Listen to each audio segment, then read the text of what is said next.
नमस्कार दोस्तों, मैं डॉक्टर कल्पना राजपूत स्वागत करती हूँ आपका अपने चैनल पे और लेके आई हूँ आपके लिए फिर एक नया वीडियो। दोस्तों, आज हम इस वीडियो में बात करने वाले हैं चिलब्लेन्स के बारे में, यानी कि सर्दियों के समय में जो आपके हाथों की उंगलियों में, पैरों की उंगलियों में स्वेलिंग आ जाती है, उंगलियां सूज जाती है, रेड हो जाती है और खुजली स्टार्ट हो जाती है। आज का वीडियो इसी टॉपिक के ऊपर है। आप इस वीडियो में मेरे साथ अंत तक जरूर बने रहे दोस्तों, क्योंकि मैं आपको बताऊंगी कुछ ऐसी होम्योपैथिक मेडिसिन जिनको लेने के बाद आपके चिलब्लेन्स की प्रॉब्लम पूरी तरीके से ठीक हो जाएगी। तो चलिए शुरू करते हैं आज का वीडियो।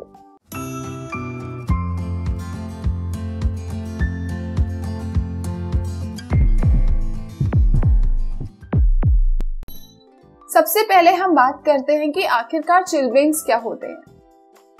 चिलब्लेन्स हम उस मेडिकल कंडीशन को बोलते हैं जब बहुत ज्यादा ठंड पड़ने की वजह से आपके हाथों की और पैरों की उंगलियों में स्वेलिंग आ जाए।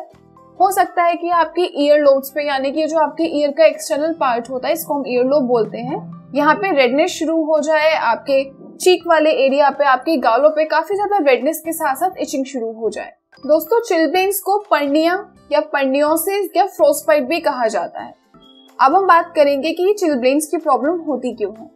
दोस्तों, जब बाहर का टेम्परेचर काफी ज्यादा ठंडा होता है, बाहर ठंडी हवा चल रही होती है और ऐसे वेदर में अगर आप बाहर जाते हैं तो ठंडी हवा से जब आपकी बॉडी का कांटेक्ट होता है तब आपका ब्लड सर्कुलेशन लो हो जाता है।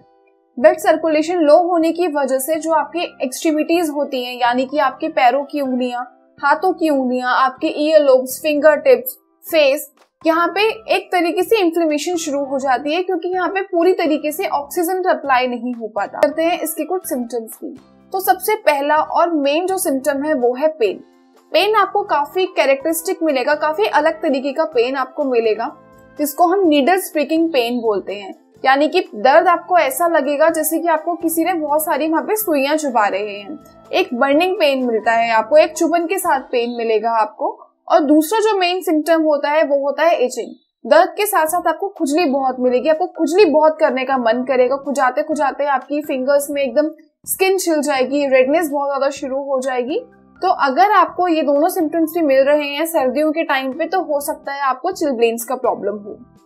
अब हम बात करते हैं इसके कुछ रिस्क फैक्टर्स की, कि किन लोगों में ये चिलब्लेन्स का प्रॉब्लम ज्यादा देखने को मिलता है। सबसे पहली कंडीशन है अनीमिया। अगर आपके अंदर खून की कमी है तो आपको ये प्रॉब्लम हो सकती है, क्योंकि अगर आपको खून की कमी है और इस कंडीशन में पहले से ही ब्लड सर्कुलेशन लो हो जाता है, ब्लड सर्कुलेशन प्रॉपर नहीं होने की वजह से आपकी एक्सट्रीमिटीज में इन्फ्लेमेशन हो सकती है आर्टरीज की, वहां पे रेडनेस, स्वेलिंग और पेन डेवलप हो सकता है। या अगर आपको डायबिटीज का प्रॉब्लम है तो भी आप काफी ज्यादा प्रोन होते हैं ये चिलब्लेन्स को कैच करने के लिए, क्योंकि डायबिटीज में भी नर्व्स का इन्वॉल्वमेंट होता है। तीसरा रिस्क फैक्टर है स्मोकिंग। स्मोकिंग जो लोग करते हैं उनको भी बहुत ज्यादा ये प्रॉब्लम हो सकती है कि उनको चिलब्लेन्स डेवलप हो जाए, क्योंकि स्मोकिंग करने की वजह से जो ऑक्सीजन लेवल होता है ब्लड में वो काफी ज्यादा लो हो जाता है और ब्लड सर्कुलेशन कम होने की वजह से ऑक्सीजन पूरी तरीके से पूरी बॉडी में सप्लाई नहीं हो पाता है, जिसकी वजह से आपको ये कंडीशन देखने को मिल सकती है। और चौथा रिस्क फैक्टर है आयरन डेफिशिएंसी। अगर आपके अंदर आयरन की कमी है तो भी आप काफी ज्यादा प्रोन होते हैं कि आपको फ्रोस्टबाइट का प्रॉब्लम हो जाए या फिर आपको चिलब्लेन्स का प्रॉब्लम हो जाए। अब हम बात करते हैं इसकी मैनेजमेंट के बारे में, कि किस तरीके से आप अपने घर में ही चिलब्लेन्स की प्रॉब्लम को मैनेज कर सकते हैं। अगर आपको अनीमिया का प्रॉब्लम है या फिर खून की कमी का प्रॉब्लम है तो आप अपनी डाइट में एप्पल ऐड कर सकते हैं, डेट्स ऐड कर सकते हैं, या फिर ग्रीन लीफी वेजिटेबल्स खाएं, यानी कि हरे पत्ते वाली सब्जियां खाएं। उन सब में भरपूर मात्रा में आपको आयरन मिलता है। और दूसरा ये कि अगर आपको चिलब्लेन्स का प्रॉब्लम हो गया है तो काफी ज्यादा लोगों के अंदर ये मिथ रहता है कि ठंड की वजह से अगर आपको कंडीशन हुई है तो अगर आप इसको तेज आग पे सेक लेंगे तो ये ठीक लगेगा। लेकिन दोस्तों, मैं आपको बताना चाहूंगी कि आपको अवॉइड करना है डायरेक्ट हीट। जितना ज्यादा आप डायरेक्ट और ड्राई हीट से बचेंगे उतनी जल्दी आपकी प्रॉब्लम बेटर होने लगेगी। चिलब्लेन्स में आपको इचिंग काफी ज्यादा मिलेगी, लेकिन आप कोशिश करें कि आप उसको तेज अपने नाखूनों से या कोई भी नुकीली चीज से ना खुजाएं। आप जस्ट उसको कोई भी सूती कपड़ा लेके, कोई भी कॉटन का कपड़ा लेके आप उसको सहलाएं। ऐसा करने से आपको खुजली में भी राहत मिलेगी और आपके चिलब्लेन्स की प्रॉब्लम बहुत ज्यादा वर्स नहीं होगी। अगर आपके हाथों की और पैरों की उंगलियां सूज गई हैं तो आप कोशिश करें कि आप हमेशा ग्लव्स या सॉक्स पहन के रखें। ऐसा करने से भी आप काफी हद तक चिलब्लेन्स की प्रॉब्लम को प्रिवेंट कर पाएंगे। बाहर बहुत ज्यादा ठंडी हवा में जाने से बचें और ज्यादा आप ठंडे पानी में काम ना करें, क्योंकि ठंडे पानी में काम करने के बाद में भी देखा गया है कि काफी ज्यादा चिलब्लेन्स का प्रॉब्लम वर्स्ट हो जाता है। अगर आप स्मोकिंग करते हैं तो आप अपनी स्मोकिंग को बंद कर दीजिए। अगर आप डायबिटिक है तो आप अपने ब्लड शुगर लेवल को कंट्रोल करके रखिए। और अब मैं आपको बताती हूँ एक छोटी सी होम रेमेडी। अगर आपके हाथों की और पैरों की उंगलियों में सूजन आ गई है, खुजली बहुत ज्यादा है, तो आप 1 बाल्टी गुनगुने पानी में 1 चम्मच सेंधा नमक डालें और अपने पैरों की उंगलियों को, अपने हाथों की उंगलियों को उसमें डिप करके रखें। ऐसा करने से जो सेंधा नमक के अंदर मैंगनीज होता है वो रिलीज होता है और वो आपके चिलब्लेन्स को बेटर करने में हेल्प करेगा। ऐसा करने से आपकी स्वेलिंग भी कम हो जाएगी, रेडनेस भी कम हो जाएगी और इचिंग में भी काफी ज्यादा राहत मिलेगी। तो इन सर्दियों में अगर आपको हाथ पैरों की उंगलियों में सूजन का प्रॉब्लम आ गया है, दवाइयां लेने से पहले अगर आप ये सारे मैनेजमेंट पे ध्यान देंगे तो आपकी आधी से ज्यादा प्रॉब्लम यही सॉल्व हो जाएगी।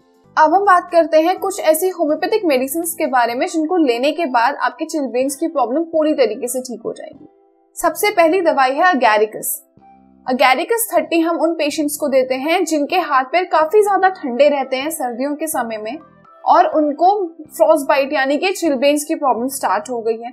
हाथों की और पैरों की उंगलियों में काफी ज्यादा स्वेलिंग आ गई है, पेन बहुत चुभन के साथ हो रहा है, जैसे कि मैंने आपको बताया था नीडल्स प्रिकिंग पेन, जैसे कि काफी ज्यादा सुइयां चुभ रही हैं।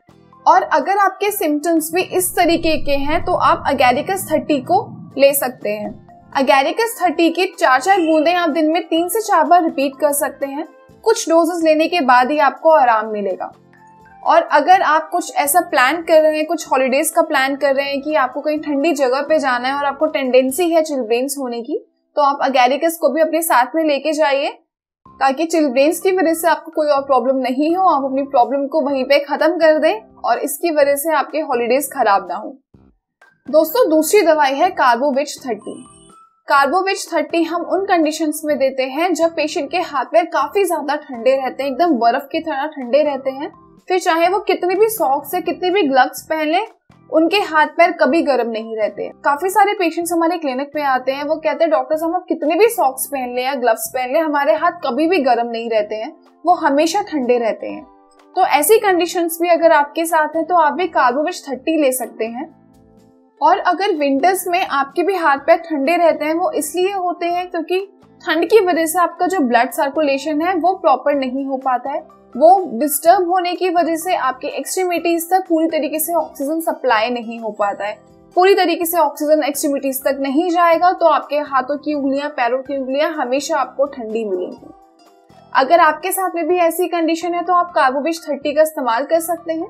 कार्बोविच 30 की भी 4-4 बूंदें दिन में 3 बार आप लीजिए, कम से कम हफ्ता 10 दिन के लिए आप लीजिए और आप देखेंगे कि आपकी पूरी तरीके से प्रॉब्लम सॉल्व हो गई है। तीसरी हमारी दवाई है सिकल कॉर 30।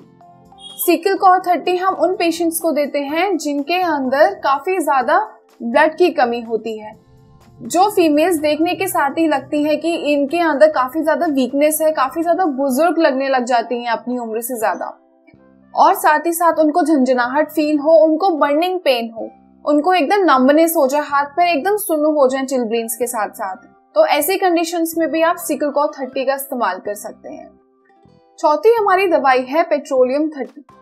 पेट्रोलियम 30 हम उन पेशेंट्स को देते हैं जिनके हाथों की और पैरों की उंगलियों में काफी ज्यादा स्वेलिंग है, रेडनेस काफी ज्यादा है और पेन बहुत है, पेन बहुत चुभन के साथ में है और दर्द इतना ज्यादा है कि पेशेंट अपने फिंगर्स को भी मूव नहीं कर पाते हैं, बिल्कुल चल नहीं पाते हैं, बिल्कुल भी बिस्तर से उठ नहीं पाते हैं, शूज नहीं पहन पाते हैं, सॉक्स पहनने से भी उनको काफी ज्यादा पेन होता है।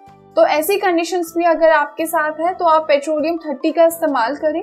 पेट्रोलियम 30 भी आप 2 से 3 बार रिपीट कर सकते हैं दिन में, कम से कम 15 से 20 दिनों के लिए आप लीजिए और आप देखेंगे कि आपकी प्रॉब्लम पूरी तरीके से ठीक हो गई है। आपके चिलब्लेन्स में जो स्वेलिंग थी, पेन था, रेडनेस था, दर्द था, वो सारी प्रॉब्लम ठीक हो गई है। दोस्तों, हमारी 5वीं दवाई है रेस्टॉक्स 30। रेस्टॉक्स 30 हम उन पेशेंट्स को देते हैं जिन लोगों के अंदर चिलब्लेन्स के साथ साथ जॉइंट पेन्स का भी प्रॉब्लम होता है, यानी कि जोड़ों के दर्द का प्रॉब्लम होता है। पेशेंट को विंटर्स में ज्यादा प्रॉब्लम होता है, जैसे जैसे ठंड बढ़ती चली जाती है उनके पेन भी बढ़ते चले जाते हैं। साथ ही साथ उनको एक ऐसी फीलिंग होती है, एक फॉर्मिकेशन की फीलिंग होती है, जैसे कि उनके हाथों में और पैरों में चींटियां रेंग रही हैं। तो ऐसी कंडीशंस में आप रेस्टॉक्स 30 का इस्तेमाल कर सकते हैं, आपको बहुत आराम पड़ेगा। तो दोस्तों ये तो मेरा वीडियो था आज चिलब्लेन्स के बारे में, यानी कि परनियोसिस, परनिया या फ्रॉस्टबाइट के बारे में। मैं उम्मीद करती हूँ आपको मेरा वीडियो पसंद आया होगा, और अगर आपको मेरा वीडियो पसंद आया है तो आप इसको लाइक करें, अपने फैमिली और फ्रेंड्स के साथ या फिर उन लोगों के साथ आप इस वीडियो को जरूर शेयर करें जिन लोगों को चिलब्लेन्स प्रॉब्लम हो रखी है। अगर आपको इस वीडियो से रिलेटेड कोई भी क्वेश्चन है, कोई भी क्वेरी है, आप बेझिझक मुझे कमेंट सेक्शन में लिख सकते हैं। मैं मिलती हूँ आपसे अपने नेक्स्ट वीडियो में। तब तक के लिए खुश रहिए, स्वस्थ रहिए, मुस्कुराते रहिए। Bye bye and take care.